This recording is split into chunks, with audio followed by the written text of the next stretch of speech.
Hey, all you really wild animals out there. Have you ever wondered why are penguins such perfect paddlers? Which pole does a polar bear prefer? How come a walrus has such big teeth? Where do killer whales go for dinner?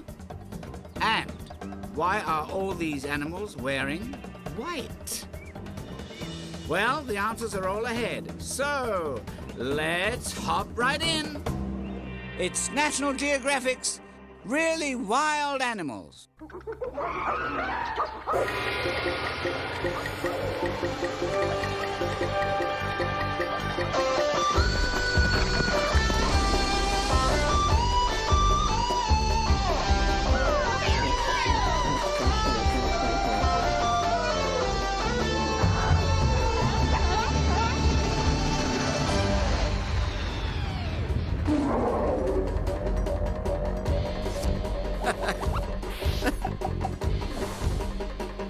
A polar prowl. All right!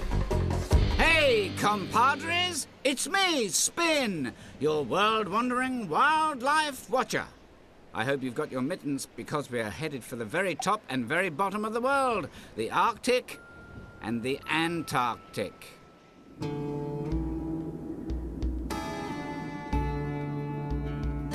If you think these are the coldest, loneliest places on the planet, you're right.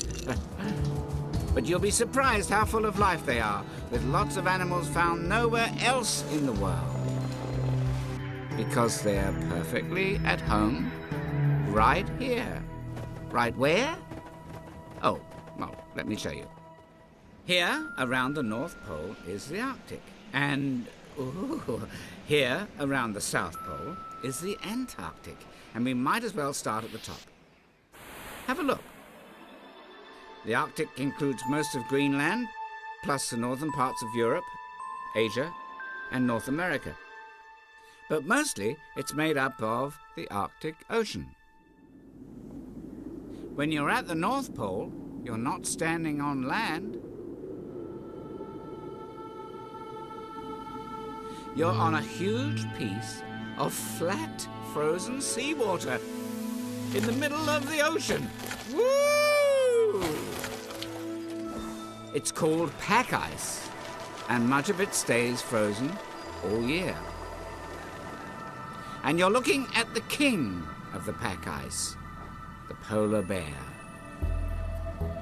These huge bears can weigh as much as 10 grown-up humans. Their thick white fur both keeps them warm and helps hide them from other animals. Even their big paws are padded. Yep, polar bears rule in the cool. Oh, and speaking of cool, yo, cool creatures, it's me, Ice G, with the polar weather wrap.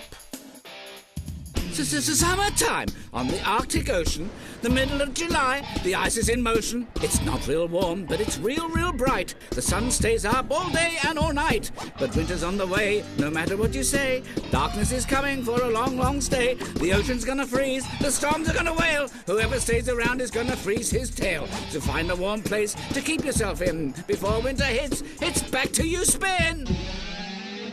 During the brutal Arctic winter, male bears live out on the ice. But this female decided on hibernation. That means she dug a den in the snow and spent 5 months in there, dozing and napping without any food or water. Now winter's over and she's coming out. Ooh, maybe one more nap. Hey, don't forget your foot! But eventually she rises and shines and gets a little luge practice in. Yo, like gnarly moguls, dude! And this is the other thing she did last winter. She gave birth to cubs. For about 2 weeks, this furry family will stay close to the den. But then, hunger takes over, and Mom leads the cubs out into the wide world of ice. There's plenty for this new cub to see. like this Arctic hare, for instance. It also wears white, making it harder to spot. Same deal with this Arctic fox and the snowy owl. All that white fur and feathers helps them blend in with the snow. When you look like what's around you, that's called camouflage. Camouflage helps animals who get hunted and animals who hunt. Around here, that covers most everyone. This cub won't hunt on his own for a long time, but Mom knows that it's never too early to start hunting lessons. They've caught a whiff of a nearby harp seal. So, Mom slips into the water and shows Junior how to sneak up on their prey. Mom lies low so the seal won't see her. But Junior hasn't learned how to sneak yet. Hey, you better hide or that seal's gonna... Ooh, I told you so. But it's not all Junior's fault. For polar bears, not every hunt ends up with a meal. For about 2 years, Mom and her cub will stay together until he's old enough to hunt for himself and roam the ice alone. But the polar bear and all the other animals who hang out here in his kingdom don't think the cold is bad at all. Nope, as far as they're concerned, the cold is cool.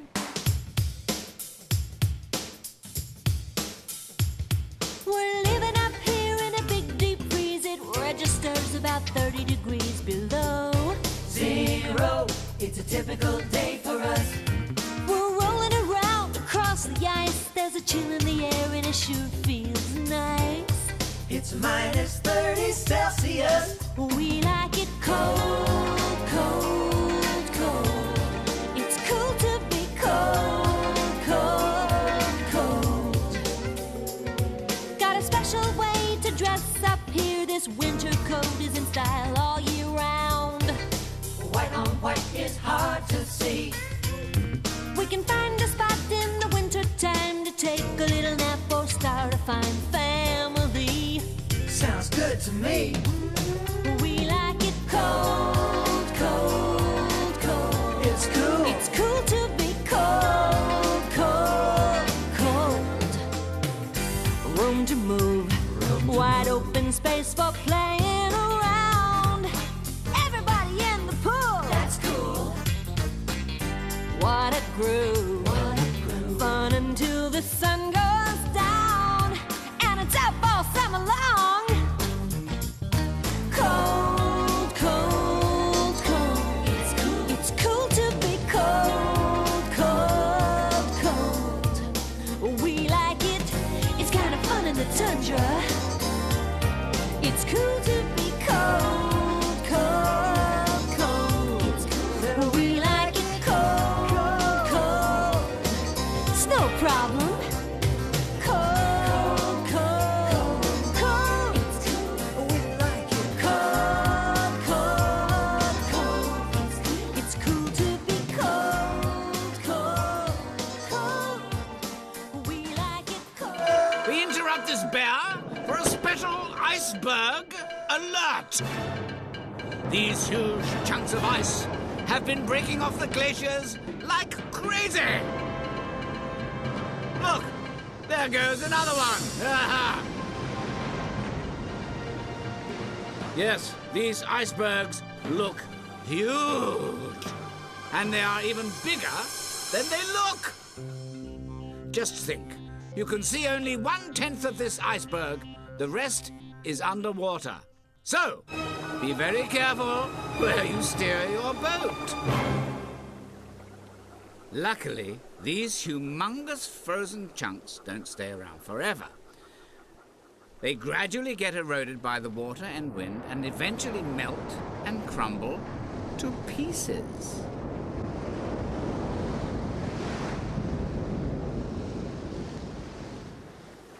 Let's paddle past the pack ice for a peek at some other Arctic animals. Woo! Ha-ha! Hey, what's this toothy tribe? Walruses? Look at the size of these guys.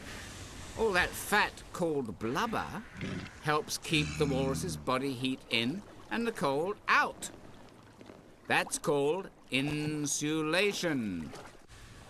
These tusks get bigger as a walrus gets older. And when you've got an itchy flipper, the tusks come in pretty handy. Toothy. And look who else is passing through. Killer whales. Despite their name, killer whales are not dangerous to human beings. Salmon, well, that's another story. Killer whales aren't as big as a lot of other whales, but they can still be twice as long as a car. They travel in big family groups called pods.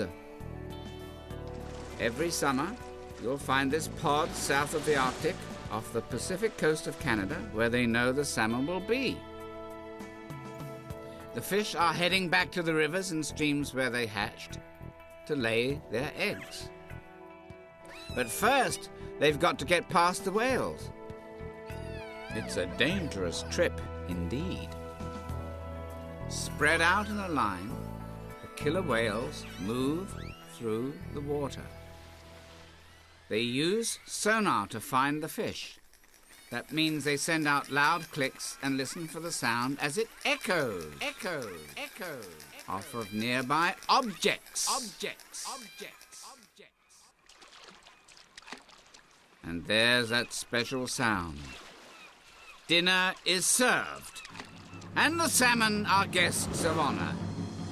They're also the main course. But don't worry, most of the fish get away and make it upstream. The killer whales like to follow up dinner with a nice back rub. No one's sure why they rub themselves on these shallow rocky bottoms near the shore.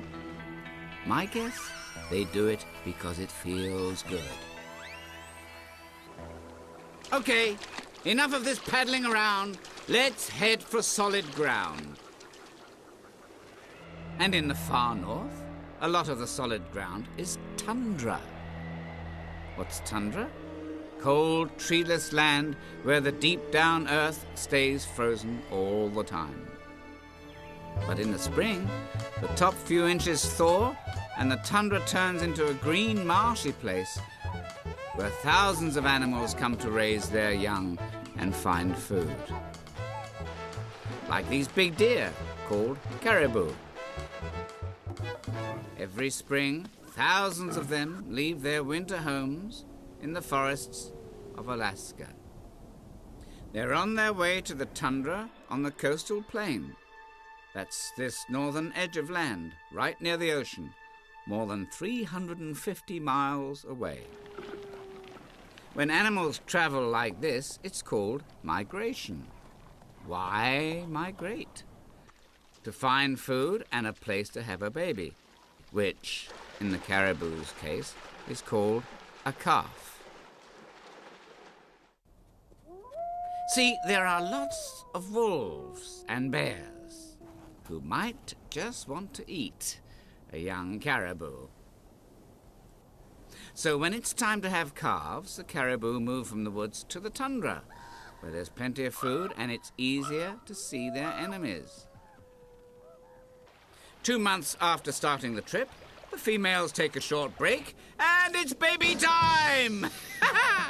All the calves in the herd are born within a few days of each other, which makes it very easy to remember their birthdays. In minutes, the brand new caribou are up and walking or swimming, and they'd better be, because even when the herd reaches the coastal plain, they don't stop moving around. They've always got to find that next patch of grass. And just when they thought it was safe to graze and relax, mosquitoes. They hatch in the spring, too. And sometimes they swarm so fiercely that the caribou can't stop to eat. Would you run into icy water to escape the biting bugs? The caribou do. A lot of the mosquitoes get eaten by visiting birds. Live by the bite, die by the beak. Do you think the caribou had a long trip? Well, that was nothing compared to some of the birds around here. This golden plover flew all the way from South America to lay her eggs on the tundra. And these snow geese flapped north from Texas and California. They've all come for the plentiful food and nesting space. Of course, they can't stay up here year-round because it gets way too cold. So when the temperatures start dropping, the birds migrate south. Only the toughest characters live on the tundra year-round. No, these are not buffaloes with wigs. They are musk oxen. And if you lived here all winter, you'd want hair like that to keep you warm. All the winter, they survive by eating plants under the snow called lichens. Now it's summer, and they're fattening up on grass. And getting into the occasional fight over females. Ooh, ouch! Let's watch that again. Don't try this at home, kids. It's always better to negotiate. It's getting chilly. Let's stop by my favorite Alaskan island. Kodiak Island is a bit south of the Arctic. Most places in Alaska are cold, cold, cold, but a warm ocean current keeps Kodiak's weather mild for much of the year. And that's just fine with these Kodiak bears. They don't live on the ice like their polar bear cousins, but they do hibernate. These cubs were born in their mom's den over the winter. Now it's spring, and this mom is giving her cubs lessons, like how to cross the stream. Cubs learn by example. Mom can't tell them what to do, so she shows them, and they imitate her. Though this guy seems to be chickening out. Oh, I guess he just wanted to find a shortcut. Next lesson, how to fish. The salmon have finally arrived after their long journey, just in time to worry about bears and all of the other animals up here who like to eat fish. Some work hard for their meal. Others, like this lucky fox, let it come to them. For all kinds of bears, catching slippery salmon is no easy feat. I mean, no easy call. Whoa! Oops, watch your step. Salmon steaks will help the bears put on the fat they need for nourishment and insulation throughout the long winter. And now a word from your fat cells. Need to put on weight? Feel like everyone pushes you around? Workouts just not working out? Well, get ready to get gargantuan! It's the Brown Bear Fast Fat Food Feast diet plan. Follow it for a few months and you'll put on hundreds of pounds of fat just in time for hibernation. It's easy. Stuff your face with salmon skin, fill up on fish brains, binge on berries till you bust. Just pick out on anything you can put your paws on. It's all loaded with calories to give you extra warmth and energy. So if you can't bear being skinny, go for a new you. Act now and get free hairy ears.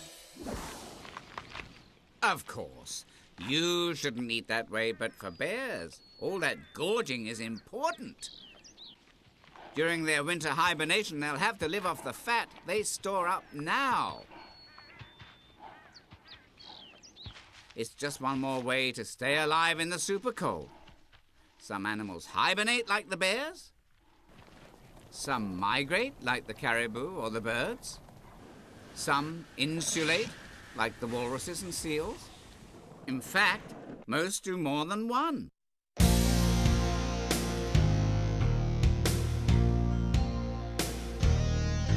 When the season up here starts changing, we've got to do some rearranging. When the cold gets colder still, this is how we beat the winter chill. Some of us migrate, we relocate. Some of us hibernate, the rest feels great. We insulate by gaining weight for the coldest time of the year. That's the way we do it up here. That's the way we do it. Winter sky is like a long night. The floor we're standing on is solid white. When there's not a lot to eat, and we need just a little more heat. Some of us migrate, we relocate. Some of us hibernate, the rest feels great. Yeah, we insulate by gaining weight for the coldest time of the year. That's the way we do it up here. Hibernate, insulate. Oh, that's the way we do it. Migrate, hibernate, insulate. That's the way we do it. That's the way. That's the way.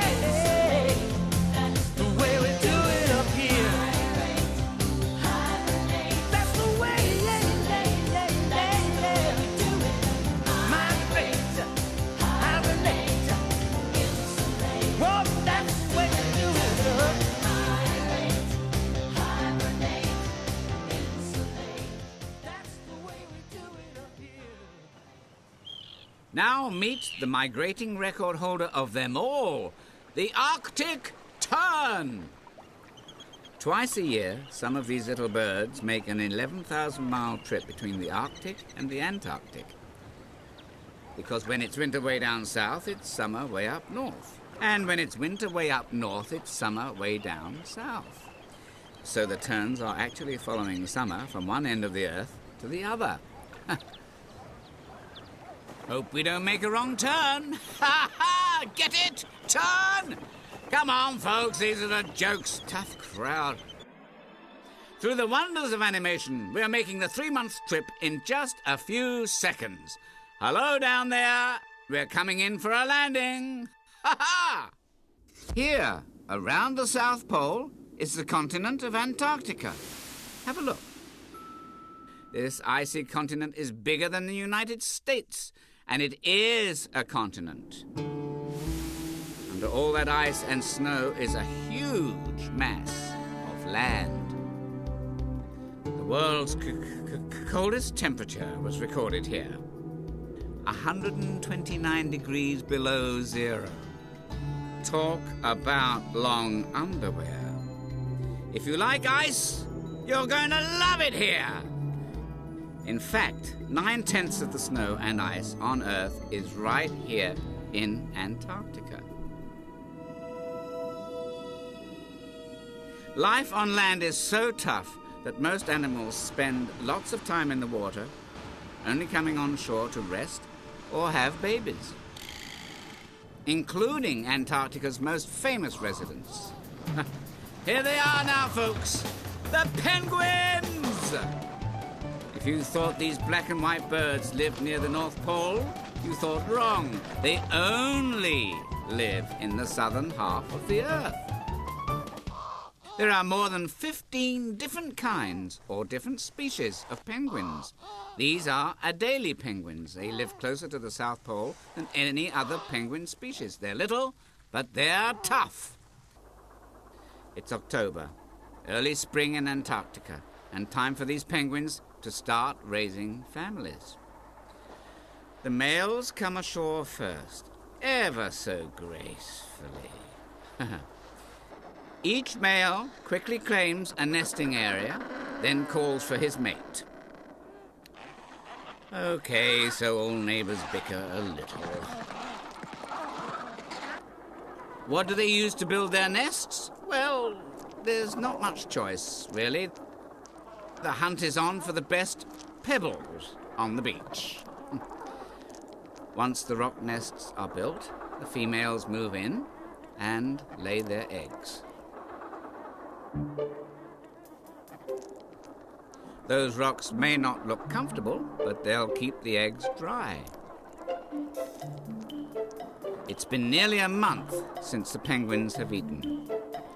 After all, nobody delivers pizza in Antarctica.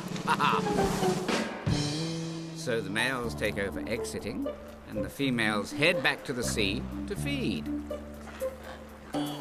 Penguins do almost everything in groups, and that includes fishing for food. Come on, last one in is a rotten egg.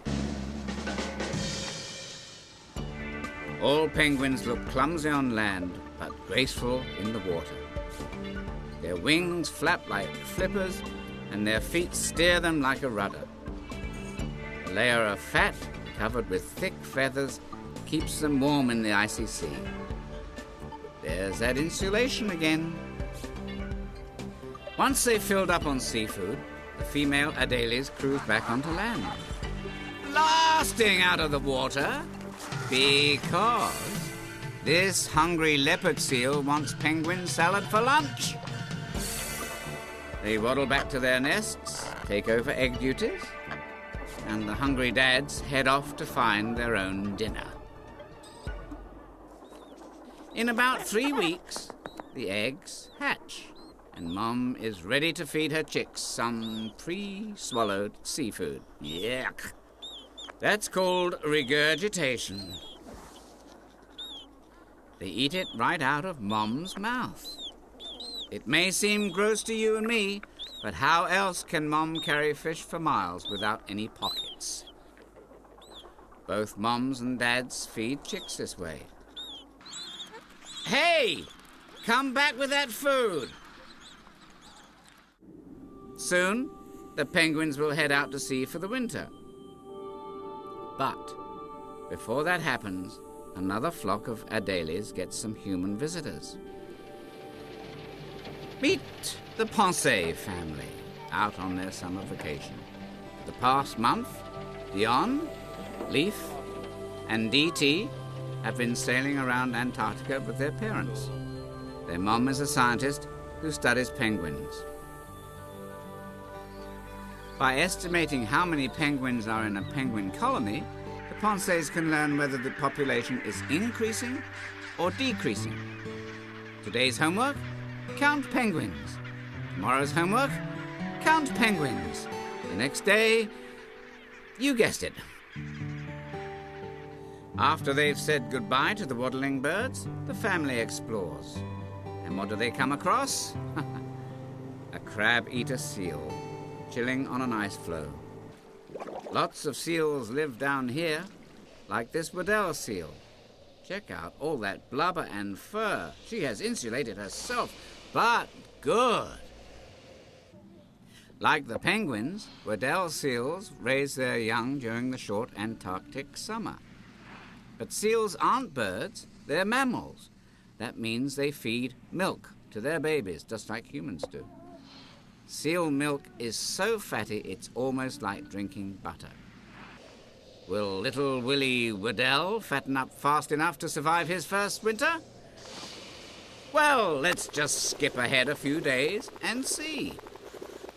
There we are, 1 week old, and Willie is positively plump. Time for his first swimming lesson. Mom shows Willie how to dive in, and he discovers the wondrous world under the ice. In winter, Weddell seals survive by spending almost all their time in the water. Unfrozen salt water always stays around 30 degrees. Lots warmer than the air outside, which can get as cold as 60 degrees below zero. To make sure they can get out of the water to breathe and rest, the seals keep holes open by chewing the ice. Ooh, my teeth hurt just watching.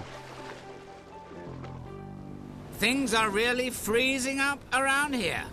Let's cruise out of Antarctica and visit a few other parts of the cold, cold south, like the Snares Islands, just south of New Zealand. Remember those Adelie penguins on the ice? Well, up here they've got a group of cousins who live a very different lifestyle.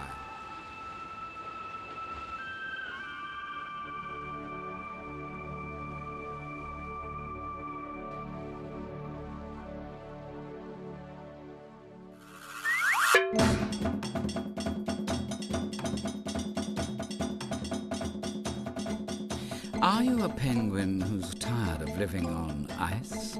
Do you long for a place in the woods with an ocean view? Well, the home of your dreams is waiting just for you on lovely Snares Island. If you prefer mud and muck to snow and ice, then you must check out this little piece of paradise. Just ask these Snares Island penguins and their cheerful chicks. Each and every one of them will agree. A home in the goo is just the place for you. What is it about penguins? They've got charm, they've got style. Penguin. And most of all, they really know how to dress. It'll be a black and white affair. We're inviting friends from everywhere. We'll serve a seafood dish. How about some tasty fish? You know the very best dressed will be there. We're expecting Emperor, King, Chin Strap, Gen 2, Macaroni, Rockhopper. That's you, New Zealand's Fjordland and Snares Island, just to name a few.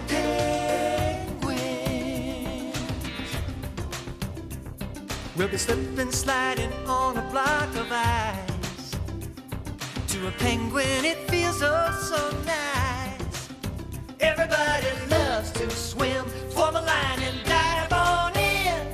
It's a penguin's paradise. We're expecting black-footed, yellow-eyed, royal, Adelie, erect-crested, and little blue. South America's Humboldt, Galapagos, Magellanic. Hey, fella, that's you. Penguin, where you been? Down to the water and back again. Wave those flippers, waddle those feet. There's a party on Penguin Street.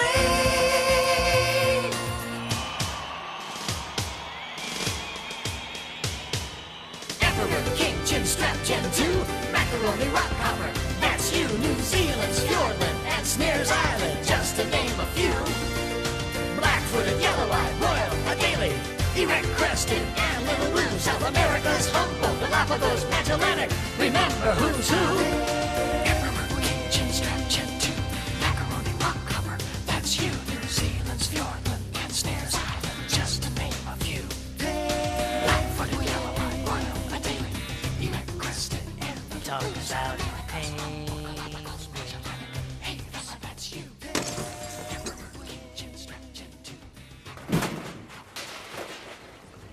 Let's float to the Falkland Islands and see whose flippers are flapping.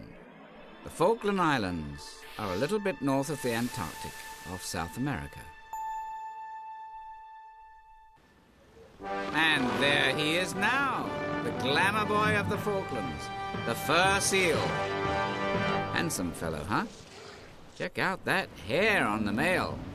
It's called a mane, just like the hair on a lion. People used to hunt these guys for their fur. Much like me, they were too handsome for their own good. And the females are plenty cute too. Smooth, golden, and about half the size of the males. So much for glamour. It's on to yet another seal species, the elephant seals. You can't accuse them of getting by on their good looks. Or their lovely voices, for that matter. Look at that nose. These huge omungo males are staying out of the water while they shed their old skin. Okay, if that happened to you, you might get a little itchy and cranky.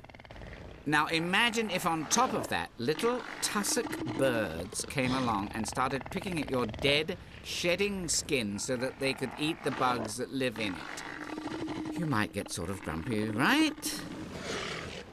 Maybe we ought to leave these fellas alone. They're having a rough day. Hold it! We've been all over the far south and we haven't met its most important resident. Drum roll, please. Ladies and gentlemen, krill! Huh? Okay, these little shrimp-like sea creatures aren't glamorous. They are not hunky. They aren't dashing. But I'll tell you what they are. Food! There are billions of these teensy guys in the southern seas. The biggest are as small as your little finger, and nearly all the other animals here eat them. Penguins, other birds, whales, seals, fish. They all eat krill. And when animals eat other animals that eat krill, that's called the food chain. In a place as tough as Antarctica, the animal at the base of the food chain keeps everyone else alive. So, let them know you care, folks! Krill!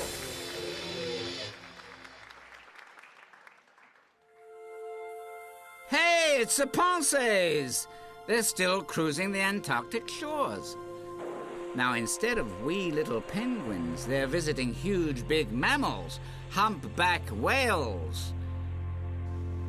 Humpbacks are a much bigger species than killer whales. Fully grown, they can be longer than a school bus and 3 times as heavy. This pod of humpbacks is here for the summer. Even though they are gigundous, humpbacks eat only krill and very small fish. And they've found a really smart way to round up lunch. They dive down deep, then spiral back to the surface, blowing bubbles as they go. The krill swim upward to get away from the bubbles. The whales follow them up and eat them. That's called bubble netting. Open wide. Your mum doesn't like you to eat with your mouth open, but I guess it's okay if you're a humpback. And now, what have our intrepid travelers discovered? An old whaling boat. Years ago, people hunted whales for their oil and meat. In some countries, they still do. Because of the hunting, many kinds of whales nearly became extinct, which means they almost died out altogether. Today, many countries have stopped whaling. Where ships used to hunt whales, now people like the Pensees are sailing to try and help these gentle creatures. Since humans endangered the whales, it's up to humans to help save them. You can help by letting other people know that you care what happens to these amazing mammal friends of ours.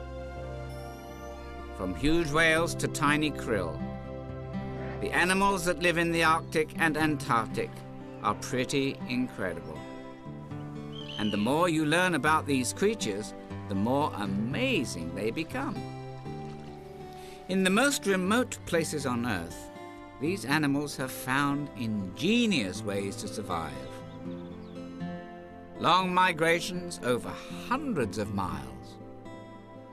Chowing down and fattening up to insulate.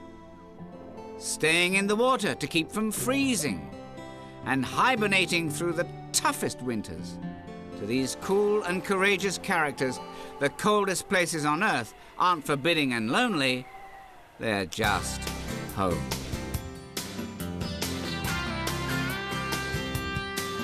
Like a blanket of white, the southern end of the world. What an awesome sight! It's Antarctica, where the rocky cliffs sit proud and high, and glaciers reach up toward the sky. Antarctica, you are the last great wilderness. Are we on solid ground? It might be frozen ocean. Looking farther down, there's a world of blue, where the humpbacks and killer whales are free to explore the sights of the southern sea. Antarctica, you are the last great wilderness. Oh, the places untouched are the places we long to see. But our footprints change nature so easily. Can we let it be? See the southern lights cast a glow above the horizon, and the birds in flight over Antarctica. Majestic sights of earth and sea, just the way it was meant to be. Antarctica, you are the last great wilderness. The future lies within our hands. We must protect this fragile land. Antarctica, you are the last great wilderness. Antarctica.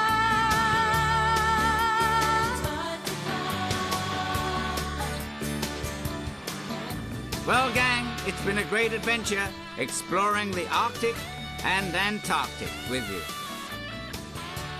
But there are lots more really wild animals all across this wonderful world of ours. So be sure to join me on our next adventure. Until then, this is your pal Spin. Spin you later.